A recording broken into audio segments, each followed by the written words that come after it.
லகரம் டிவி நேயர்கள் அனைவருக்கும் வணக்கம். வேளாண்மை துறை என்பது அனைவருக்கும் பொதுவானது.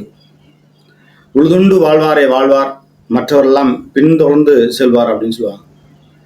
ஆனால் இன்றைக்கு உழுதுண்டு வாழ்வாரை எல்லாம் வாழ வைக்காமல் ஒரு அரசாங்க அதிகாரி என்ஓசியில் மிகப்பெரிய அளவுக்கு அரசுக்கு பொருளாதார இழப்பை ஏற்படுத்தி கோடிக்கணக்கில் முறைகேடு செய்து தனியார் நிறுவனங்களுக்கு தாரை வார்த்து விவசாயிகளுடைய வயிற்றில் அடித்து அப்படி வாழ்கிற அரசாங்க அதிகாரிகள் சில பேர் இருக்கிறாங்க.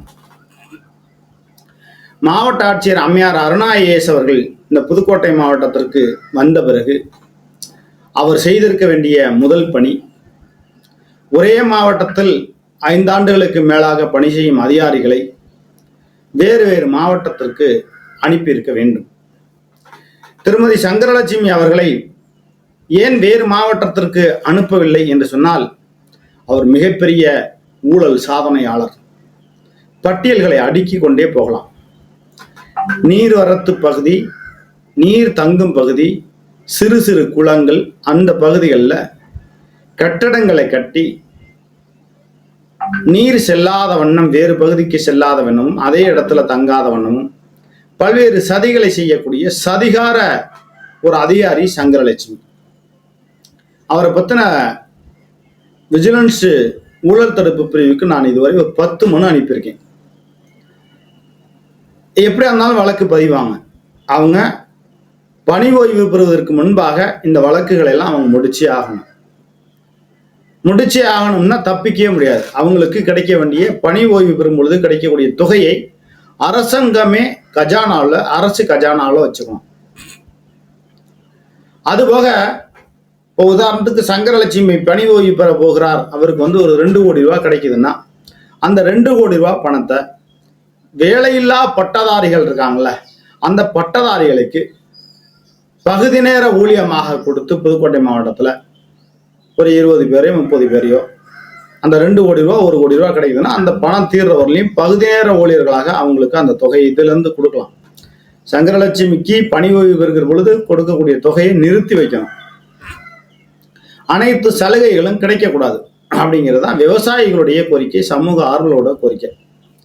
சரி, புதுக்கோட்டை மாவட்டத்தில் உதவி இயக்குனர் மாவட்டத்தில் துணை இயக்குனராக இருந்து சங்கரலட்சுமி இணை இயக்குனர் என்ற அடுத்த உயர் பதவிக்கு போகிற போது எல்லாமே புதுக்கோட்டை மாவட்டத்திலேயே வேளாண்மை துறை சட்ட விதிமுறைகள் எல்லாம் அவமதித்து ஒரே மாவட்டத்தில் தொடர்ந்து வேலை செய்து விவசாய நிலத்தை தரிசு நிலம் என்று விதிமுறைகள் மீறி செய்தது விளைவாக அரசுக்கு பொருளாதார இழப்பு மற்றும் ஊழல் முறையீடு செய்த சங்கரலட்சுமி 10 ஆண்டு காலமாக ஒரே மாவட்டத்தில் ஏன் பணி செய்ய விடுகிறார்கள் என்ற ஒரு கேள்வி எழுப்பி நாம முதலமைச்சர் தனிப்பிரிவுக்கும் ஊழல் தடுப்பு மற்றும் லஞ்ச ஒழிப்புத்துறைக்கு நம்ம மனு அனுப்பியிருக்கோம். தனியார் நிறுவனங்களை வளர்த்துவிட்டு விவசாய நிலங்களை தரிசு நிலம் என்று என்ஓசி திட்டத்தை தவறாக பயன்படுத்தி சங்கரலட்சுமி அவர்கள் பெயரில் சொத்து மற்றும் திருமதி சங்கரலட்சுமி அவர்கள் வாரிசு, ரத்த சொந்தங்கள், அசையா சொத்துக்கள் உள்ளிட்டவை முறைப்படி ஆய்வு செய்ய வேண்டும் அப்படின்னு நம்ம அந்த மனுவில் குறிப்பிட்டோம். சங்கரலட்சுமி அவர்கள் என்ஓசி சம்பந்தப்பட்ட கோப்புகளை தணிக்கை குழு, அதாவது வேளாண்மை துறையிலே ஒரு தணிக்கை குழு இருப்பாங்க, அவங்க வந்தாங்கன்னா அவங்களுக்கு நடப்பனை, ஊர்வனை, பரப்பனை எல்லாத்தையும் அடிச்சு போட்டு சாப்பிட்டு நல்லா திருப்தியாக அமைச்சு விட்டுருவாங்க. இவங்க சம்பந்தப்பட்ட தணிக்கை கோப்புகளை முறைப்படி ஆய்வு செய்வது இல்லை. அதனால அந்த ஆவணங்களை விஜிலன்ஸ் வசம் ஒப்படைக்க வேண்டும் அப்படிங்கிற ஒரு கோரிக்கையை வச்சிருக்கோம். இதுல ஊழல் எந்த அளவுக்கு நடந்துருச்சுன்னு நம்ம கண்டுபிடிச்சு சொல்ல முடியாது. ஆவணங்களையும் தரமாட்டாங்க. தகவல் அறிவு உரிமை சட்டத்தில் சங்கரலட்சுமி பத்தி தகவல் கேட்டால் தரமாட்டாங்க. ஆனால் என்ஓசி சம்பந்தப்பட்ட திருமதி சங்கரலட்சுமி அவர்கள் கையொப்பமிட்ட கோப்புகளை விஜிலன்ஸ் வசம் ஊழல் தடுப்பு மற்றும் லஞ்ச ஒழிப்புத்துறையிலும் ஒப்படைக்க வேண்டும். அவங்க அதுல விழிப்புணர்வு ஆணையம் தலைமைச் செயலகம் அவங்களுக்கு அனுப்பணும், வேளாண் உற்பத்தி ஆணையம் அவங்களுக்கு அனுப்பணும். இதுல சங்கரலட்சுமியை காப்பாற்றி விடுறதுல முதன்மை செயலாளர் தட்சணாமூர்த்தி அவர்கள் மிக குறியா இருப்பாருங்கிறது எல்லாத்துக்குமே தெரியும். ஏன்னா அவருடைய சம்பந்தப்பட்ட சொத்துக்களையும் ஆய்வு பண்ணணும்னு சொல்லி நம்ம மனு போட்டிருக்கோம். ஆக சங்கரலட்சுமி இணை இயக்குனர் பணியில் என்ஓசியில் தொடர்பாக அரசுக்கு ஏற்பட்ட பொருளாதார இழப்பை சங்கரலட்சுமி இணை இயக்குனர் சொத்துக்களிலிருந்து எடுத்து அரசு கஜானாவில் வைக்கணும் அப்படிங்கிற ஒரு கோரிக்கையை மையப்படுத்தி நம்ம செய்தி வெளியிட்டிருக்கோம். மனு அனுப்பியிருக்கோம், புகார் மனு அனுப்பியிருக்கோம், தகவல் அறிவு உரிமை சட்டத்தில் கேட்டிருக்கோம். விடியும் விடியும் என்றிருந்தோம், அது முடியும் பொழுதாய் விடிந்ததரா என்பது போல என்றாவது ஒரு நாள் வெடியும். இந்த சங்கரலட்சுமி என்ற ஒரு ஊழல் ராணி, ஊழல் வாதியாக இருக்கக்கூடிய இந்த சங்கரலட்சுமி வேறு மாவட்டத்திற்கு மாற்றுவார்கள் என்று சொன்னால், இந்த சங்கரலட்சுமியை மாற்றவே கூடாது என்று அரசியல்வாதிகள் கொதிக்கிறார்கள், கொந்தளிக்கிறார்கள். அதுதான் நமக்கு வியப்பாக இருக்கிறது. இந்த அரசியல்வாதிகளுக்கெல்லாம் முறையாக ஏதோ நிலங்களை என்ஓசியில ஆவணங்களை மாற்றி கையெழுத்து போட்டு தவறுக்கு உடந்தையாக இந்த சங்கரலட்சுமி போகிறார் என்பதை உறுதிப்படுத்துகிற வகையில் இந்த ஊழல் இந்த முறைகேடுகளுக்கெல்லாம் சங்கரலட்சுமி இந்த மாவட்டத்திலே இருக்க வேண்டும் என்று ஒவ்வொரு ஆளுங்கட்சியை சார்ந்தவர்களும், இந்த ஆளுங்கட்சின்னு சொல்ல, ஒவ்வொரு ஆளுங்கட்சியை சார்ந்தவர்களும், போன ஆளுங்கட்சியை சார்ந்தவர்களும் சங்கரலட்சுமிக்கு ஆதரவு, இந்த ஆளுங்கட்சியை சார்ந்தவர்களும் சங்கரலட்சுமிக்கு ஆதரவு. இதுதான் இங்க நமக்கு வியப்பா இருக்கு. அப்ப சங்கரலட்சுமி ஆளினான் ஊழல் ராணி என்று பெயர் எடுத்து விட்டார். 10 ஆண்டு காலமாக ஒரே மாவட்டத்தில் ஊழல் முறைகேடுகளை செய்து தோட்டக்கலைத்துறையில குருமணி அவர்கள் 100 கோடி ரூபாய்க்கு மேல சொத்து சேர்த்திருக்கிறாருன்னு சொல்லி வழக்கே பதிஞ்சிருக்காங்க. அதுலயும் நடவடிக்கை இல்லை. அது போலதான் சங்கரலட்சுமி ஏன் மாத்தலை? இப்ப தேர்தல் வரப்போகுது. ஏப்ரல் 23, 2026 இந்த தேர்தல் வரப்போகுது. அப்ப இந்த தேர்தலுக்குள்ளார இவங்களை வேற இடத்துக்கு மாவட்டமா மாற்ற வேண்டாமா? அப்ப அதிமுகவில் இருக்கக்கூடிய மாவட்ட செயலாளர்கள், முன்னாள் அமைச்சர்கள், இந்நாள் சட்டமன்ற உறுப்பினர் அண்ணன் விஜயபாஸ்கர் உட்பட என்ன செய்து கொண்டு இருக்கிறார்கள் என்பதுதான் தெரியல. ஊழல்வாதிகளை காப்பாற்றும் போக்கு அதிமுக ஆட்சியிலையும் நடந்திருக்கு, திமுக ஆட்சியிலையும் நடந்துகிட்டு இருக்கு. அதனால அரசாங்கத்தினுடைய அதிகாரியாக இருக்கக்கூடிய திருமதி அருணா ஐஏஎஸ் மாவட்ட ஆட்சியர் அவர்களை தான் நம்ம பெருசா நம்புறோம். நீங்க தயவு செய்து விவசாயிகளுடைய கண்ணீர் மல்க நிறைய பேர் சொல்றாங்க, சங்கரலட்சுமியை வேறு மாவட்டத்திற்கு மாற்றம் செய்யுங்க. தேர்தல் வந்துருச்சு, வேற மாவட்டத்துக்கு மாற்றம் செய்யுங்க. இவங்களை தேர்தல் பணியில போட்டா அங்கேயும் ஊழல் முறையீடு செய்வாங்க. ஒரு நாளைக்கு குறைஞ்சபட்சம் அவங்க பாக்கெட் மணி 5 லட்சம் 10 லட்சமாவது இருக்கணும். அப்படியான ஊழல் முறைகேடுகளை செய்யக்கூடிய ரொம்ப பக்குவமான ஊழல்வாதி. இப்படிப்பட்ட சங்கரலட்சுமி இந்த புதுக்கோட்டை மாவட்டத்திற்கு தேவையில்லை, வேறு மாவட்டத்திற்கு மாற்ற வேண்டும் என்று பலமுறை நம்மளும் ஓராண்டு காலமாக கத்திட்டு இருக்கோம். நமக்கு எந்த கோரிக்கையும் இல்லைங்க, எந்த பிரதிபலனும் இல்லைங்க. இந்த சங்கரலட்சுமியை வேற மாவட்டத்துக்கு மாற்றணும். வேற மாவட்டத்திற்கு மாற்றாதவரை இவருடைய சம்பந்தப்பட்ட ஊழல் முறைகேடுகள் சம்பந்தப்பட்ட ஆவணங்கள் எல்லாம் ஒண்ணு கழுதைக்கு எடுத்து தீனியா கொடுத்துருவாங்க, இல்லைன்னா கொளுத்திடுவாங்க, இல்லைன்னா கடல்ல கூட தூக்கி போட்டுருவாங்க. இவங்களுக்கு அந்த அளவுக்கு அதிகாரம் இருக்கு.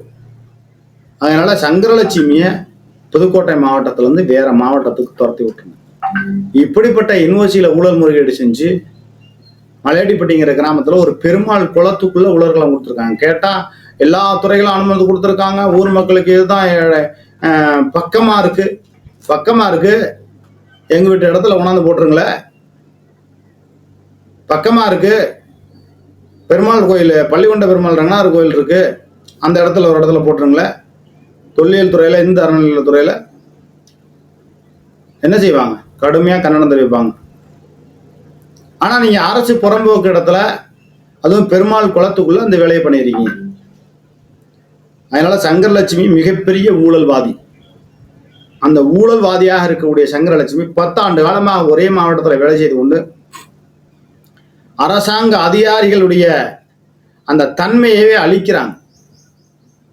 இன்னும் சொல்ல போனா ஆளுங்கட்சியில் இருக்கக்கூடிய மாவட்ட செயலாளர்கள், இன்னும் பொறுப்பில் இருக்கக்கூடியவர்கள்லாம் தயவு செய்து அந்த அம்மா நேர்மையான அதிகாரின்னு மட்டும் வராதிங்க. காசு போனா நீங்க எப்படி வேணாலும் சம்பாரிச்சுங்க, சம்பாரிச்சவர்களையும் போதும். நீங்க போதும் என்ற மனமே பொன் செய்யும் மருந்து என்கிற பக்குவம் அரசியல்வாதிகளுக்கு பெரும்பாலும் வர்றதில்ல. ஒரு சில அதிகாரிகள் நல்ல அரசியல்வாதியும் இருக்காங்க, மாற்றுக்கருத்துல. 10 ரூபா சம்பாரிச்சா 1 ரூபா எடுத்து வச்சிருவாங்க. இது ஏழை எளிய மக்களுக்கு, இது கோயிலுக்கு தான தர்மம். ஆனா புதுக்கோட்டை மாவட்டத்தில் இருக்கக்கூடிய அரசியல்வாதிகள் அப்படியா? சரி, ரைட்டு, அது அரசியல் களத்துல தெரியும் என்னன்னு. ஆனா நாம சொல்றது, புதுக்கோட்டையில சங்கரலட்சுமி இந்த மாவட்டத்துல இருந்து மாற்றுவதற்குண்டான வழிவகைகளை செய்யுங்கள். விவசாயிகள் கண்ணீர் மல்க கேட்கிறாங்க. ஏன்னா கடலைகள் கடத்தப்படுகிறது. நைட்டா 4-5 லாரியில கடத்துறாங்க. விதை கடலை அரசு மானிய திட்டம்னு கொண்டு வந்துட்டு அதை கடத்துறாங்க. விராலியல் மலையில அந்த மாதிரி கடத்தல் சம்பவம் நடந்திருக்கிறது. அங்க இருக்கக்கூடிய மணிகண்டன் உதவி இயக்குனர் திருமதி சங்கரலட்சுமிக்கு துணை நிற்கிறார். நீர்பழனி பகுதியில் இருக்கக்கூடிய கார்த்திகேயன் மணிகண்டனுக்கு துணை நிற்கிறார். இப்ப இவ்வளவு ஊழல் முறைகேடுகள் இதுல இன்னும் இவ்வளவு நடந்திருக்குன்னா, இன்னும் உளுந்து, துவரம் பருப்பு, அந்த பருப்பு, இந்த பருப்பு, எள்ளு, இன்னும் என்னென்ன வகையிலெல்லாம் எல்லா வகையிலையும் கடத்திருப்பாங்க. மானிய திட்டங்களை கொள்ளையடித்திருக்கிறார்கள். இந்த கொள்ளைக்கார ஊழல் ராணியாக இருக்கக்கூடிய சங்கரலட்சுமி வேறு மாவட்டத்துக்கு மாற்றுங்க. கேட்டா அவங்க மேல நான் வேணும்னே காழ்ப்புணர்ச்சியா வேணும்னே சரி. ஏங்க காழ்ப்புணர்ச்சியா 10 ஆண்டு காலமா எதுக்குங்க ஒரே மாவட்டத்துல வேலை செய்றீங்க? எங்க போனாலும் மறுபடியும் புதுக்கோட்டைக்கு வர்றது. ஒயின் ஷாப்பு தேசிய நெடுஞ்சாலை பக்கத்துல இருக்க கூடாதுங்கிறீங்க, கதவை அந்த பக்கம் வச்சிடுறீங்க. அது மாதிரியா புதுக்கோட்டை மாவட்டத்துல ஏன் வேலை செய்றீங்கன்னா உடனே கிருஷ்ணகிரி மாவட்டத்துக்கு ஏதோ ஒரு மாவட்டத்துக்கு போய் ஒரு மாசம் டிரான்ஸ்ஃபர் ஆகிட்டு மறுபடியும் வந்துடுறது. இடையில தான் நான் கிருஷ்ணகிரி மாவட்டத்துக்கு போய் விளைஞ்சேனேன் அப்படிங்கிறது. இது வாங்க, இது ஒரு பொழப்பாங்க. ஏங்க 10 ஆண்டு காலமாக ஒரே மாவட்டத்துல வேலை செஞ்சுக்கிட்டு மிகப்பெரிய அளவுக்கு இந்த புதுக்கோட்டை மாவட்டத்துல வேளாண்மை துறைக்கு மிகப்பெரிய ஒரு களங்கத்தை ஏற்படுத்துறாங்க. வேளாண்மை துறையில புதுக்கோட்டை மாவட்டத்துல பெரியசாமி இருந்த காலகட்டத்துல ஓரளவு நல்லா இருந்துச்சு, ரவிச்சந்திரன் இருந்த காலகட்டத்துல நல்லா இருந்துச்சு. ஆனா இவங்க இருக்கிற காலகட்டத்துல மட்டும் அரசியல்வாதிகளை வந்து அவங்க மூலியமா பேசுறது, ரெக்கமெண்டேஷன் பண்றது. ஏன் இந்த வேலை உங்களுக்கு? அதனால சங்கரலட்சுமி வேறு மாவட்டத்திற்கு மதிப்பிற்குரிய அம்மையார் அருணா ஐஏஎஸ் மாவட்ட ஆட்சியர், உங்க மேல நாங்க கலெக்டர் மேல நாங்க ரொம்ப மதிப்பு வச்சிருக்கோம். சில ஊழல்வாதிகளை நீங்கள் காப்பாற்றி விட வேண்டும் என்று எதற்காக நினைக்கிறீர்கள் என்றுதான் தெரியவில்லை. இலுப்பூர் வருவாய் கோட்டாட்சியர் சக்திவேல் அது மாதிரிதான் ஊழல் முறைகேட்டுல இருந்து தப்பிக்க வச்சிங்க. ஏன்னா அவரை கூட இப்ப வேற வட்டாரத்துக்கு வேற வட்டத்துக்கு போயிட்டாரு. இலுப்பூருக்கு முன்னாடி குளத்தூர்ல இருந்தாரு, அப்புறம் மாவட்ட ஆட்சியர் அலுவலகத்துல வேலை பார்த்தாரு, இப்ப இலுப்பூருக்கு போயிட்டாரு. இப்ப ஓரளவு திறந்து இருக்காரு, போதும் என்ற மனமே பொன் செய்யும் மருந்தோட இருக்காருங்கிறது மாதிரி கேள்விப்பட்டேன். அது இன்னும் போக போக தான் தெரியும், போக போக தெரியும், இந்த பூவின் வாசம் தெரியுங்கிறது மாதிரி. ஆனா சங்கரலட்சுமியை வேற மாவட்டத்துக்கு மாத்துங்க. இப்படிப்பட்ட கொடூரமான ஊழல்வாதியை நம்ம தமிழ்நாட்டுல எங்கேயுமே பார்க்க முடியாது. அதனால சங்கரலட்சுமியை வெகு விரைவிலே இந்த தேர்தலுக்கு முன்பாகவே மாற்றுறதுக்கு உண்டான வேலைகளை மாவட்ட ஆட்சியர் அம்மையார் அருணா ஐஏஎஸ் அவர்கள் செய்யணும். கலெக்டர் அம்மாவை தான் நாங்கள் ரொம்ப நம்பியிருக்கோம். அதனால சங்கரலட்சுமி அவர்களை ஊழல் ராணியாக 10 ஆண்டு காலமாக இருந்து கொண்டு புதுக்கோட்டை மாவட்டத்தை நாசம் செய்து, புதுக்கோட்டை ஏழை எளிய விவசாயிகளுக்கு கெடுதல் செய்து, கடலைகளை கடத்தல் செய்து, பல டன் கணக்கில் கடத்திருக்காங்க, வேற பக்கம் வித்திருக்காங்க. கொள்ளைப்புற வழியா விவசாயிகளுக்கு மானிய திட்டத்தில் கொடுக்காம அதை கொள்ளைப்புற வழியா கடத்திருக்காங்க, வித்திருக்காங்க. அதுபோல சம்பந்தப்பட்ட கோப்புகளையும் நம்ம ஆய்வு பண்ணா சங்கரலட்சுமி 10 ஆண்டு காலம் ஜெயிலில் இருக்கும். பாவம், அவங்களுக்குலாம் வயசான காலத்தில் அவங்கெல்லாம் ஜெயிலில் இருக்க வேண்டாம், அவங்களை வேற மாவட்டத்துக்கு மாத்திருங்க. நன்றி, வணக்கம்.